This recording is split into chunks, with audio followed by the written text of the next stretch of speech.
المنتخب المغربي اليوم نتكلم على اشياء ذهنيه ونفسيه وبدنيه. في ايه يا عم؟ هو انت بتوصف ناس متخلفين؟ ده من افضل الفرق اللي بتلعب على وجه الارض هو الفريق المغربي، ما شفتوش في كاس العالم ولا ايه؟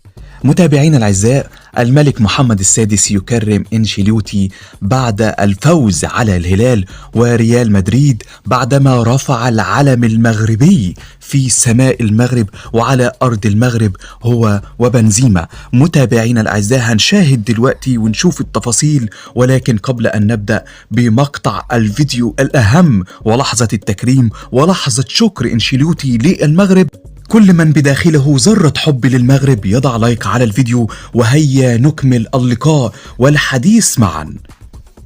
هو ده الشعب المغربي اللي تربى على احترام الغير.